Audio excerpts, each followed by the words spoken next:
Bonjour, petite vidéo rapide pour vous présenter mes zoyas. C'est des pots de fleurs que j'ai bouchés avec un morceau de terre cuite et du silicone de cuisine.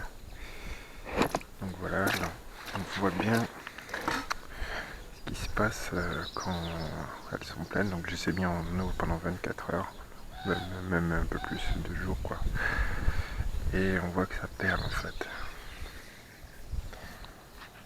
La peau reste toujours humide.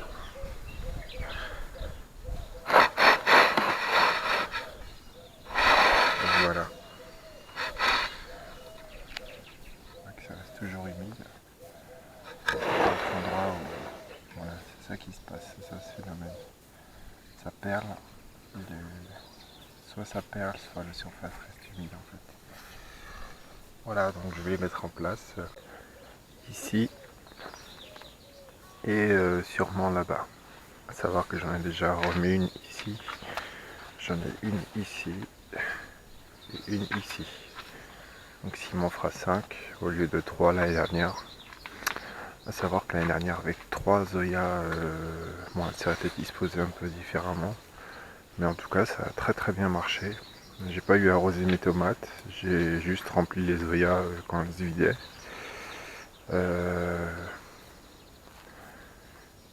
Bon après là les salades ne seront plus là pour la saison chaude. Tiens, j'ai un petit truc à vous montrer aussi. Alors ça, c'est un plant de tomate. Il fait ma taille, plus d'1,80 m. Et j'ai déjà une tomate. Bon, le secret c'est que en fait c'est une graine qui a germé pendant l'hiver, on ne sait pas comment, mais dans un dépôt de fleurs de plantes vertes qu'on avait à la maison. Donc je suppose que c'est une de mes filles qui a dû mettre une tomate ou je sais pas, on sait pas trop en fait. Mais en tout cas il a poussé pendant toute la période hivernale tout seul. Je me suis aperçu qu'il était là, il faisait déjà 50 cm de haut. En fait il avait couru derrière les plantes vertes, je l'avais pas du tout vu. Et du coup, il y a plein de fleurs. Bon, il s'est pris un coup de gelée, hein, comme je l'avais sorti de bonne heure.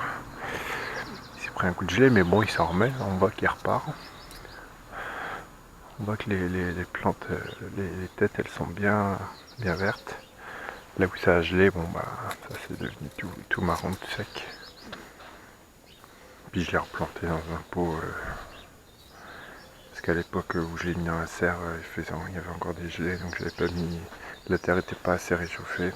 Donc ce qui n'est pas le cas maintenant, parce que là j'ai déjà mis en terre mes plants de tomates qui ont poussé dans la serre pour cette saison. Donc voilà, comme quoi on peut faire la tomate en hiver. Je pense que c'est avec un éclairage, je pense qu'on peut avoir une tomate chez soi en hiver. En fait, ce qui a fait qu'il a bien poussé, c'est qu'il est exposé plein sud sur un côté fenêtre très lumineux de la maison. Et du coup, bah, il a super bien poussé tout seul. Je m'en suis absolument jamais occupé. J'ai juste remis dans un pot là, point barre. J'arrose un peu de temps en temps. Et puis voilà. J'ai déjà une tomate. Moi, je sais pas c'est quoi comme variété. Peut-être de la Quimper. Les tomates sont un peu carrées. Ça ressemble un peu à de la Quimper. Mais le feuillage, pas. Ouais, c'est peut-être de la Quimper, ça. Ce qui m'étonnerait pas.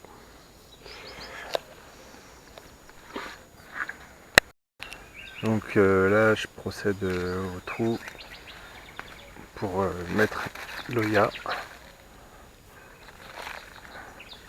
J'ai dû déterrer une salade qui était là pour aller implanter.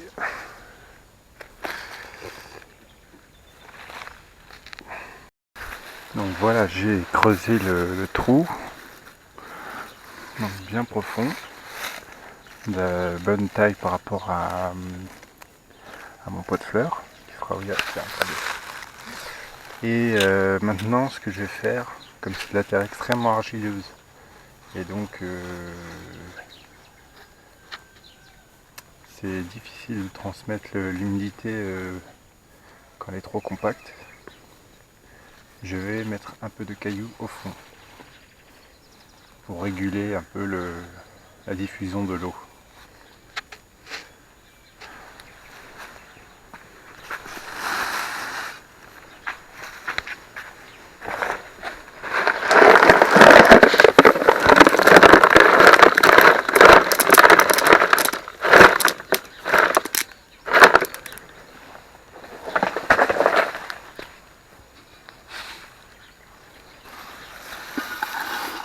Voilà, parfait, ça dépasse un tout petit peu, mais on recouvrira avec de la terre.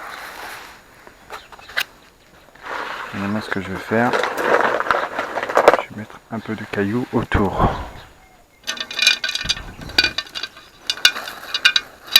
Pour le même phénomène, pour aider à la diffusion de l'humidité.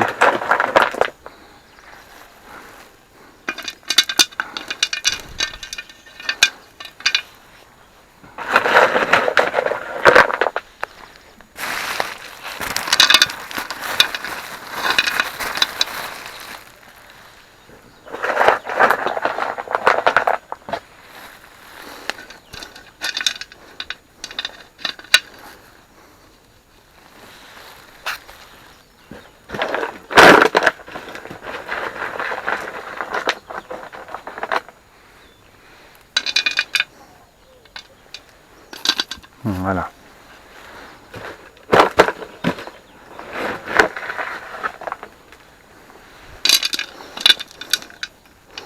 Donc là, elle est bien implantée. Maintenant, je vais reboucher les bords avec de la terre et remplir l'œillard à bord, la faire bien déborder pour que la terre se mette en place autour de l'œillard. Et une fois ça fait, il faut bien arroser autour pour, comme on pourrait dire, comme lancer l'amorçage de la dispersion de l'eau sous terre. Et voilà, une fois remplie. Bon, j'ai remarqué qu'elle se vidait assez vite celle-là. On doit être plus poreuse que les autres Zoya que j'avais installées. Mais bon, c'est bien, c'est pas mal. On voit bien la diffusion de l'eau. Je sais pas si ça se voit à la caméra, mais c'est très humide autour. Alors que je l'ai rempli hier.